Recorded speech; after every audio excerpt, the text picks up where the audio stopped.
Hello दोस्तों, आप सभी का हमारे आज के वीडियो में स्वागत है। आज का हमारा विषय है, कोई हमें परेशान करे तो क्या करना चाहिए। आचार्य चाणक्य कहते हैं, जीवन में हर व्यक्ति को कभी न कभी ऐसे लोगों का सामना करना पड़ता है जो उसे परेशान करते हैं। कोई बार बार ताने देता है, कोई अपमान करता है, कोई आपकी कमजोरी का फायदा उठाता है, कोई आपके काम में बाधा डालता है, कोई आपकी सफलता से जलता है और कोई बिना कारण आपको मानसिक रूप से परेशान करने की कोशिश करता है। ऐसे समय में सबसे बड़ी गलती यह होती है कि हम सामने वाले के व्यवहार का जवाब उसी के तरीके से देने लगते हैं। आचार्य चाणक्य की नीति का मूल संदेश यही है कि बुद्धिमान व्यक्ति हर परिस्थिति में अपनी बुद्धि, धैर्य और विवेक को अपने हाथ से जाने नहीं देता। जो व्यक्ति आपको परेशान कर रहा है, वह चाहता है कि आप अपना संतुलन खो दें। वह चाहता है कि आप क्रोध में कोई ऐसी बात कह दें जिसका बाद में आपको पछतावा हो। इसलिए पहला उत्तर प्रतिशोध नहीं, बल्कि आत्मसंयम होना चाहिए। चाणक्य नीति से प्रेरणा लेते हुए कहा जा सकता है कि हर व्यक्ति को अपने जीवन में यह समझना चाहिए कि किसके सामने मौन रहना है, किसके सामने स्पष्ट उत्तर देना है, किससे दूरी बनानी है और कब उचित सहायता लेनी है। परेशान करने वाले व्यक्ति को बदलना हमेशा हमारे हाथ में नहीं होता, लेकिन उसके व्यवहार का हमारे जीवन पर कितना प्रभाव पड़ेगा, ये बहुत हद तक हमारे हाथ में होता है। एक, सबसे पहले अपनी शांति बचाइए। जब कोई व्यक्ति आपको परेशान करता है, तो मन में तुरंत प्रतिक्रिया पैदा होती है।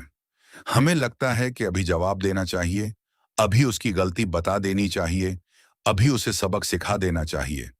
लेकिन क्रोध के समय लिया गया निर्णय अक्सर हमारे विरुद्ध जा सकता है। बुद्धिमानी यह है कि पहले स्वयं को शांत किया जाए। कुछ समय चुप रहिए, परिस्थिति को देखिए, समझिए कि सामने वाला वास्तव में क्या चाहता है। कई बार सामने वाला केवल आपकी प्रतिक्रिया चाहता है। यदि आप प्रतिक्रिया नहीं देते, तो उसकी योजना कमजोर पड़ जाती है। इसीलिए हर बात का तत्काल जवाब देना जरूरी नहीं है।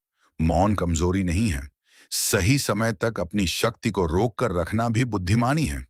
दो, हर परेशान करने वाले व्यक्ति से लड़ना जरूरी नहीं। जीवन में कुछ लोग ऐसे होते हैं जिनसे बहस करके कुछ हासिल नहीं होता। वे आपकी बात समझने के लिए नहीं, बल्कि आपको उलझाने के लिए बात करते हैं। ऐसे व्यक्ति से बार बार तर्क करना अपनी ऊर्जा नष्ट करना है। चाणक्य की नीति से प्रेरित एक महत्वपूर्ण सीख है, अपनी ऊर्जा की कीमत समझिए। आपका समय, आपका ध्यान और आपका मानसिक संतुलन बहुत मूल्यवान है। हर व्यक्ति इन तीनों का अधिकारी नहीं है। यदि कोई व्यक्ति जानबूझकर आपको उकसाता है, तो हर बार उसके जाल में फंसना समझदारी नहीं है। कभी कभी सबसे शक्तिशाली उत्तर होता है कुछ न कहना और आगे बढ़ जाना। तीन, पहले पहचानिए कि वह आपको क्यों परेशान कर रहा है। किसी समस्या का समाधान करने से पहले उसका कारण समझना आवश्यक है। क्या सामने वाला आपसे ईर्ष्या करता है? क्या उसे आपकी सफलता पसंद नहीं? क्या वह आपकी किसी कमजोरी का फायदा उठा रहा है? क्या वह मजाक के नाम पर अपमान करता है? क्या वह आपको नियंत्रित करना चाहता है? क्या वह आपके आत्मविश्वास को तोड़ना चाहता है? या फिर कोई गलतफहमी है? जब कारण समझ में आता है, तो प्रतिक्रिया तय करना आसान हो जाता है। बिना कारण समझे क्रोध करना ऐसा है जैसे अंधेरे में तीर चलाना। चार, अपनी कमजोरी हर किसी को मत बताइए। चाणक्य की नीतियों में गोपनीयता और विवेक को बहुत महत्व दिया गया है। आज के समय में भी यह सीख अत्यंत उपयोगी है। हर व्यक्ति आपका शुभचिंतक नहीं होता।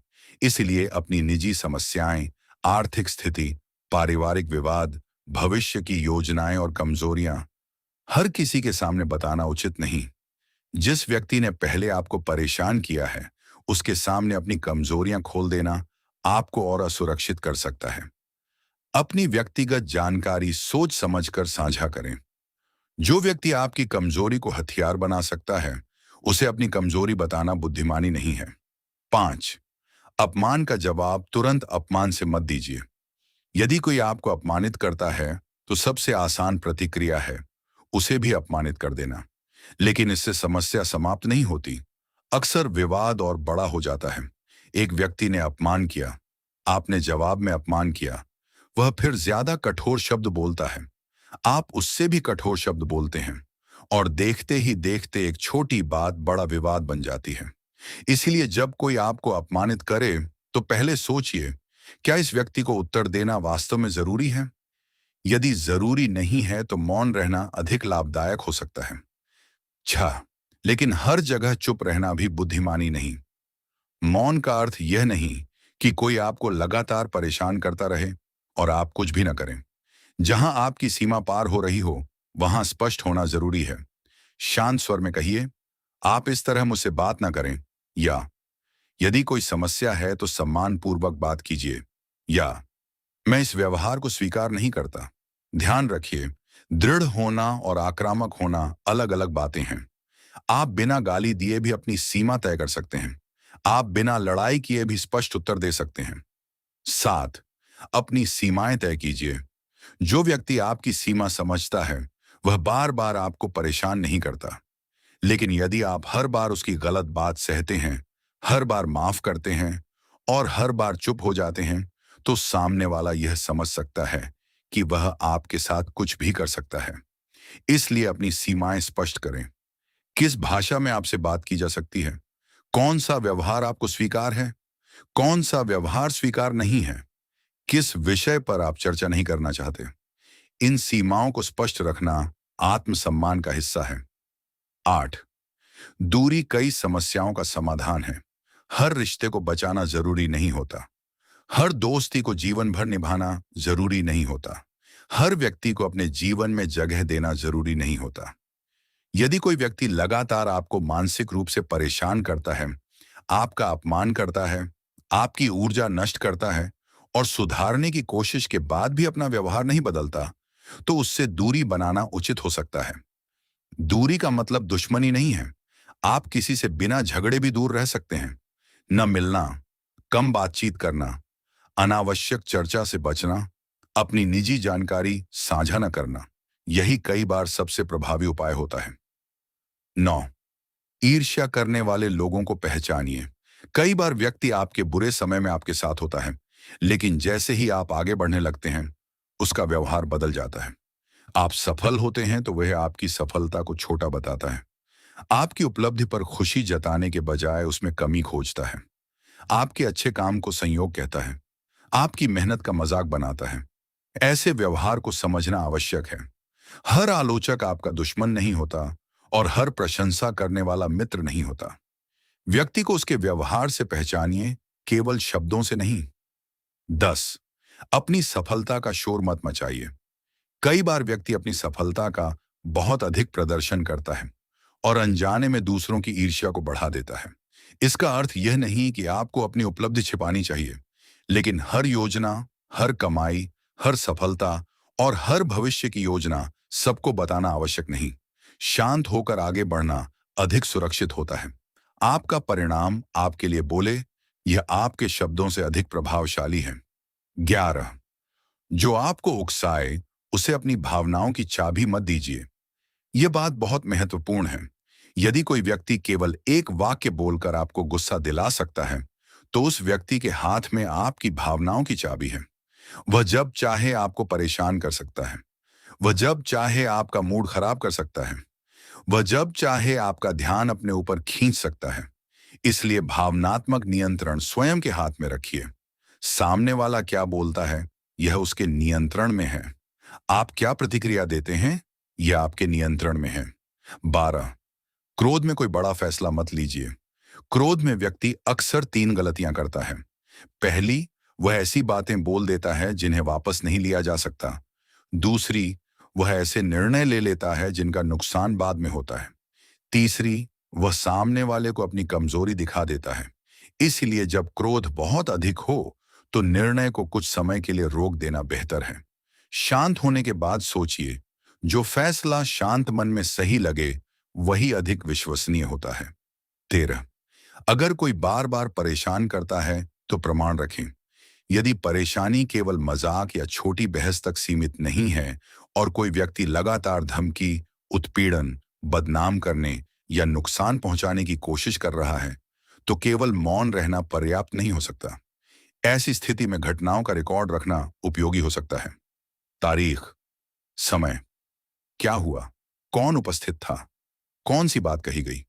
जहां उचित और कानूनी हो, वहां संबंधित संदेश या अन्य प्रमाण सुरक्षित रखें। इसका उद्देश्य बदला लेना नहीं, बल्कि आवश्यकता पड़ने पर तथ्य स्पष्ट रखना है। 14, कार्यस्थल पर परेशान किए जाने पर। यदि कोई सहकर्मी आपके काम में जानबूझकर बाधा डालता है, अपमान करता है या अनुचित दबाव बनाता है, तो भावनात्मक प्रतिक्रिया देने के बजाय पेशेवर तरीके से बात करना बेहतर है। पहले स्पष्ट रूप से अपनी समस्या बताइए। यदि व्यवहार जारी रहता है, तो संबंधित वरिष्ठ अधिकारी या संगठन की उचित शिकायत प्रक्रिया का उपयोग कीजिए। कार्यस्थल पर व्यक्तिगत लड़ाई को सार्वजनिक विवाद बनाना आपके लिए नुकसानदायक हो सकता है। अपनी बात तथ्यों के साथ रखिए। भावनाओं से अधिक प्रमाण प्रभावी होते हैं। 15, परिवार में कोई परेशान करे तो। परिवार के रिश्ते जटिल होते हैं। कई बार हम किसी रिश्तेदार से पूरी तरह दूरी नहीं बना सकते। ऐसे में संवाद जरूरी है। शांत समय चुनिए। आरोप लगाने के बजाय अपने अनुभव की बात कीजिए। कहिए, जब आप मेरे साथ इस तरह बात करते हैं तो मुझे बुरा लगता है। मैं चाहता हूं कि हम सम्मानपूर्वक बात करें। इस तरह की भाषा विवाद को कम कर सकती है। 16, दोस्त परेशान करे तो। दोस्ती में मजाक सामान्य है, लेकिन ऐसा मजाक जो लगातार आपको अपमानित करे, आपकी कमजोरी को सार्वजनिक करे या आपके आत्मसम्मान को चोट पहुंचाए, उसे सामान्य नहीं मानना चाहिए। एक बार स्पष्ट रूप से बता दीजिए कि आपको क्या परेशानी है। यदि सामने वाला समझता है और सुधारता है तो संबंध बचाया जा सकता है। लेकिन यदि वह जानबूझकर वही व्यवहार दोहराता है, तो दूरी बनाना उचित हो सकता है। 17, ऑनलाइन परेशान करने वालों से सावधान रहें। आज किसी को परेशान करने के लिए सामने आना जरूरी नहीं। सोशल मीडिया पर भी लोग अपमान, झूठे आरोप, ट्रोलिंग और धमकियों के माध्यम से परेशान कर सकते हैं। हर टिप्पणी का जवाब देना जरूरी नहीं। अनावश्यक बहस से बचिए। ब्लॉक, म्यूट या रिपोर्ट जैसे प्लेटफॉर्म विकल्पों का उपयोग कीजिए। यदि मामला गंभीर धमकी या उत्पीड़न का हो, तो उचित स्थानीय कानूनी या साइबर शिकायत व्यवस्था से सहायता लेना बेहतर है। ऐसे ही हमारे और भी वीडियो देखने के लिए हमारी YouTube चैनल को सब्सक्राइब करें। धन्यवाद।